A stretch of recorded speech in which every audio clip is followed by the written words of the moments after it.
2010 সালের একটি খবর, নাটোরে ক্রসফায়ারের নামে হত্যার অভিযোগ একটি দৈনিকের খবর ছিল।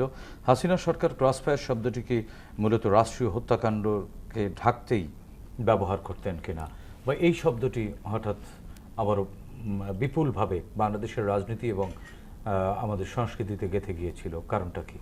আমাদের বাংলাদেশে আপনার চিরকালই কিছুটা সন্ত্রাস, কিছুটা চাঁদাবাজি বা এই ধরনের জিনিসগুলো চালু ছিল।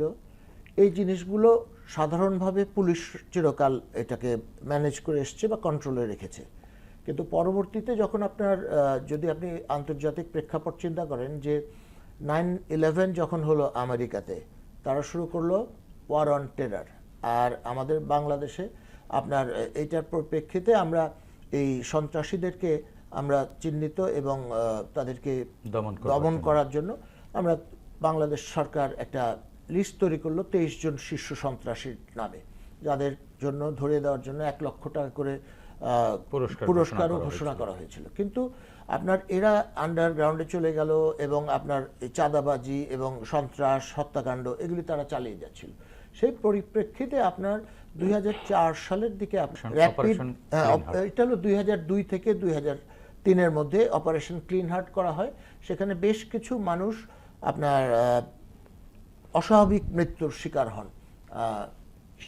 এইটাকে পরে এতে আমাদের যে সেনাবাহিনীর তার ভাবমূর্তি প্রশ্নের সম্মুখীন হলে তখন সেনাবাহিনীকে এখান থেকে উইথড্র করা হয় এবং একটা পার্মানেন্ট সলিউশন হিসাবে আপনার আমেরিকা এবং যুক্তরাজ্যের পরামর্শে র্যাপিড অ্যাকশন ব্যাটালিয়ন বা র্যাপিড অ্যাকশন টিম প্রথমে এই নামে একটা এলিট সংগঠন তৈরি করা হয়, যেটাতে আপনার পুলিশ এবং যে সামরিক বাহিনীর 3টা শাখা, অর্থাৎ আপনার সেনাবাহিনী, নৌবাহিনী এবং এয়ারফোর্সের চৌকস অফিসারদেরকে নিয়ে গঠন করা হয়, যার মূল উদ্দেশ্যটা ছিল যে চাঁদাবাজি, হত্যা, সন্ত্রাস এই জিনিসগুলোকে দমন করে ফেলা এবং এটাকে একটা পর্যায়ে নিয়ে আসা। তো সেই জিনিসটা বেশ কিছুদিন চলেছে। তখন আপনার দিকে আপনার যখন এটা শুরু হয় তখন বিরোধী দল ছিলেন আওয়ামী লীগ, তারা এটার বিরোধিতা করেছেন। কিন্তু সেই সময় থেকে 2008 পর্যন্ত এই সময়কালে রাজনৈতিক হত্যাকাণ্ড ঘটেনি। ঘটেছে আপনার রাজনৈতিক মদতপুষ্ট কিছু সন্ত্রাসী, যেমন আপনার র্যাব প্রথম সবার দৃষ্টিতে আসে হলো কাউরান বাজারের আপনার সন্ত্রাসী পিচ্চি হান্নানকে ধরা, তার মধ্য দিয়ে। যদিও এই জিনিসটা কখনোই গ্রহণযোগ্য না যে প্রতিটা মানুষ যত খারাপই হোক তিনি ন্যায় বিচার, এটা তার পাওনা, তার অধিকার এটা, কিন্তু সেই জিনিসটা আপনার হয় নাই। পরবর্তীতে 2008 সালের শেষের যে নির্বাচনটা হলো, আওয়ামী লীগ 2009 সালে আসলো। আসার পর আপনার এই মানে যে একটা ফোর্স তৈরি করা হয়েছিল সন্ত্রাস দমনের জন্য এবং চাঁদাবাজি, হত্যা, গুম এসব জিনিসকে দমন করার জন্য, সেই বাহিনীটাকে তারা ব্যবহার করা শুরু করলো রাজনৈতিক হাতিয়ার হিসাবে। 2010 সালের কথা বললেন, নাটোরে যেটা আপনার ক্রসফায়ার, এই 2009 থেকে এটা শুরু হয় এবং 9 থেকে আপনার 2021 পর্যন্ত এটা আনএবেটেড, অর্থাৎ মানে কোনো রকম কন্ট্রোল ছাড়াই এটা চলতে থাকে, মানে খেয়াল খুশি মতো যার যখন ইচ্ছা, সরকারি নির্দেশে যেমন হয়েছে। আপনার 2012 সালে আপনি দেখেন যে ইলিয়াস আলী তাকে উঠিয়ে যাওয়া হলো এবং তারপর তার কোনো খবর নাই। পরবর্তীতে 2014, 2015 ইভেন যে বিএনপির যে স্থায়ী কমিটির সদস্য সালাউদ্দিন সাহেব, তাকে আপনার উঠিয়ে গেল র্যাব। পুরো বিষয়টাকে তাদের রাজনৈতিক এবং আরও ব্যক্তিগত শত্রুতা দমনে ব্যবহার করলো। ইভেন আপনি দেখেন যে 2014 সালে নারায়ণগঞ্জে যে 7 জনকে হত্যা করা হলো, তখন তো ব্যাপারটা হয়ে গেল যে এরকম যে আততায়ী ভাড়া, এরকম একটা বিষয় চলে আসলো। অর্থাৎ ভাড়াটে তারা মানে অর্থের বিনিময়ে রাজনৈতিক প্রতিপক্ষকেও হত্যা করা শুরু করলো। মানে ভাড়াটে কিলার, হ্যাঁ, এটা একদম কিলার, সরাসরি আততায়ী। আমরা বিভিন্ন সিনেমায় দেখতাম এরকম চরিত্রগুলো। এবং আপনি দেখেন যে আমরা ছোটবেলা থেকে যেসব বই টইগুলি পড়েছি, গোয়েন্দা কাহিনী যেগুলি, সেগুলিতে পড়া যেত যে পড়েছি যে গোয়েন্দারা খবর টবর নিয়ে গোপনে তথ্য বের করে তারপর একজনকে ধরতেন। কিন্তু এখন এই প্রচলনটাই উঠে গেছে। আমাদের এখানে বাংলাদেশে ডিবি আছে, আমাদের এসবি আছে, কিন্তু সবাই আপনার যে হাইকোর্ট বা কোর্ট থেকে রিমাইন্ডার নিয়ে মেরে যে কোনো কথা স্বীকার করায় ফেলেন।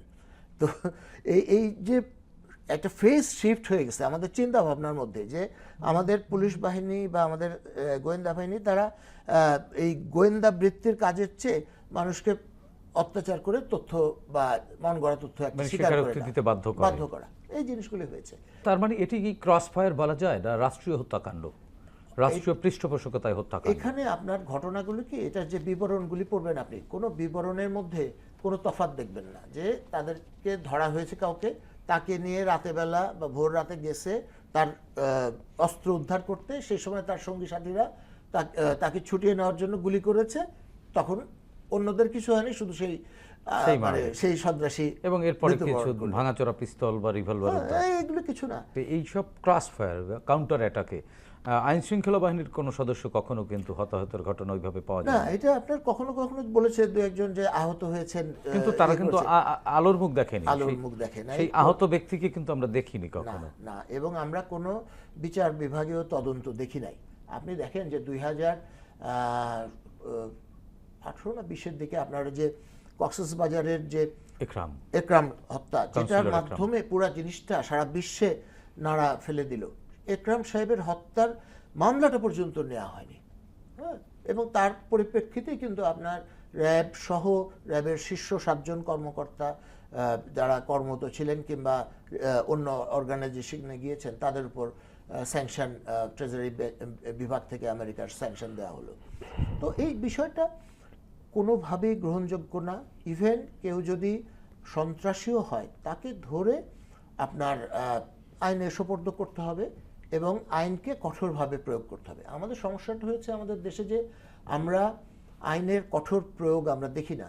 আপনার কাউকে একজন ধরা হয় যে এ সন্ত্রাসী, এ চাঁদাবাজি করছে বা এ হত্যা করেছে, দেখা যায় যে 6 মাস 9 মাস পরে সে আবার বের হয়ে আসছে।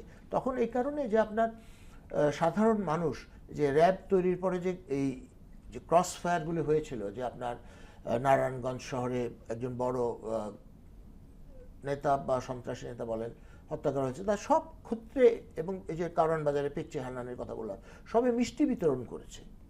হ্যাঁ, যে মানুষ মনে করছে যে এই মানে বিচার মানে এটা আসলে প্রহসন হচ্ছে, তার চেয়ে সরাসরি বিচার মানে হত্যা করে ফেললে আইনের শাসন প্রতিষ্ঠিত হয়। এটা ভুল কনসেপশন, এবং এটা প্রমোট করা হয়েছে আমাদের দেশের সংবাদ মাধ্যমের এবং আমাদের সোশ্যাল মিডিয়ার মাধ্যমে।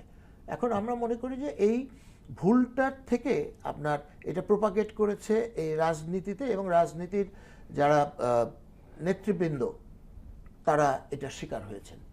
জি।